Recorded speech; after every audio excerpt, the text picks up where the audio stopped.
सभी साथियों को प्रणाम। आगे की कड़ी में आगे बढ़ते हुए आज का हमारा टॉपिक रहेगा कि भगवान भारत में ही क्यों आते हैं। और भी बहुत से देश हैं चारों तरफ, तो 200-250 के करीब देश इस दुनिया में हैं, लेकिन भारत में ही भगवान क्यों आते हैं, भारत को ही भगवान ने क्यों चुना। क्योंकि आज साइंस का ज़माना है, हर आदमी अनपढ़ होते भी पढ़ा लिखा है, क्योंकि सारी चीज़ें देखता भी है, सुनता भी है और समझता भी है। जितनी पवित्रता भारत के अंदर है, जितना माताओं बहनों की पवित्रता पे भारत में जोर दिया जाता है, इतना और कहीं भी नहीं दिया जाता है। जितने मंदिर, मस्जिद, गुरुद्वारे, जितना भी धर्म का प्रचार, सत्संग, धर्म, कीर्तन भारत में होते हैं, शायद और किसी भी देश में नहीं होते हैं। तो विदेशों में आप देखेंगे कि व्यभिचार बहुत है, बगैर कपड़ों के भी घूमते हैं, 10-10 शादियां भी कर लेते हैं, आज किसी के साथ कल किसी और के साथ। यानी कि वहाँ किसी भी माता बहनों की इतना इज्जत सम्मान नहीं दिया जाता है। लेकिन भारत में माताओं का, बहनों का बहुत सम्मान है। कहा भी जाता है यत्र नारी पूजन्ते तत्र रमन्ते देवता। भारत की ये कहावत है भारत में। और भारत के बारे में एक और बात कही जाती है कि भारत मातृ प्रधान देश है। यहाँ गौ की, साधु की, ब्राह्मण की बहुत इज्जत है। तो भगवान भी कहाँ आएंगे? वहीं आएंगे जहाँ माताओं की इज्जत हो, उनको बराबर का सम्मान दिया जाता हो। भारत के सिवाय किसी भी देश में माताओं को इतना सम्मान नहीं दिया जाता है। और आपने देखा भी है, जब वो भगवान आए थे तो क्या चराते थे? गऊ चराते थे।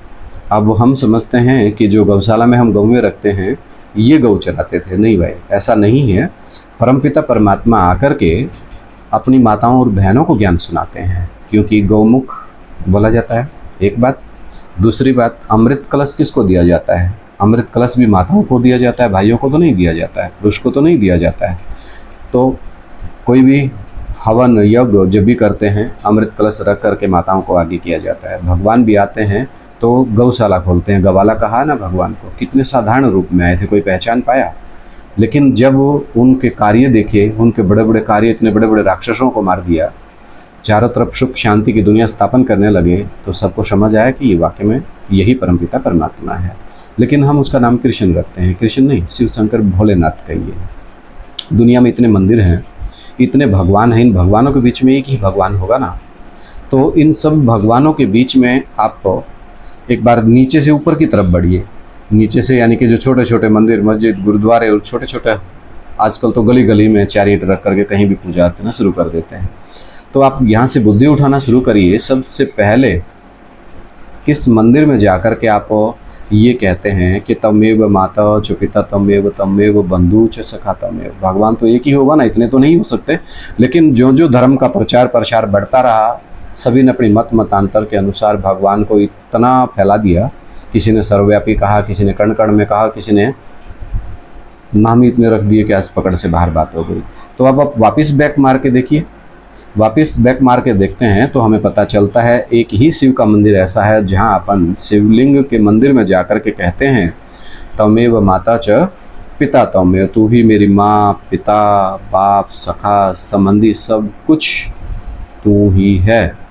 तो अब हम उस लिंग की व्याख्या अलग अलग तरीके से करते हैं, जिसके कारण हमें वो समझ ही नहीं आ पा रहा है कि ये लिंग स्वरूप ज्योतिर्लिंगम, ज्योति का लिंग यानी कि ज्ञान का, प्रकाश का भंडार, वो कौन व्यक्तित्व इस दुनिया में है जो हमेशा ज्ञान में रत रहता है। वो भारत में ही होता है और भारत में ही रहता है और ज्ञान की रोशनी में ही लगा रहता है। इसलिए भारत भगवान में प्रत्यक्ष होते हैं, भारत में ही भगवान आते हैं, ये कह सकते हैं। लेकिन हम ज्यों ज्यों आत्मिक स्थिति से दूर होते गए और भक्ति में होते गए और दिखावे की दुनिया बढ़ती गई, तो उतने ही भगवान से दूर होते चले गए। तो आज की इस वीडियो के द्वारा आप मनन चिंतन मंथन करें। अगर भारत में ही भगवान आते हैं और भगवान यहीं रहते हैं, तो कहाँ रहते हैं, कैसे कैसे वो अपनी जानकारी देते हैं, कब देते हैं? अरे भाई, सब धर्म पिताएँ तो यही हैं, जन्म मरण के चक्कर में आ गए उसके बाद।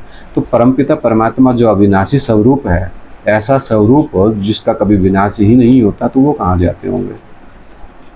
तो थोड़ा धीरे धीरे जानने का प्रयत्न करें, समझने का प्रयत्न करें और सहयोग करें, बात को मनन चिंतन मंथन करें, क्योंकि मनन चिंतन मंथन करने से ज्ञान का जो अमृत निकलता है उसी से अमर हुआ जाता है।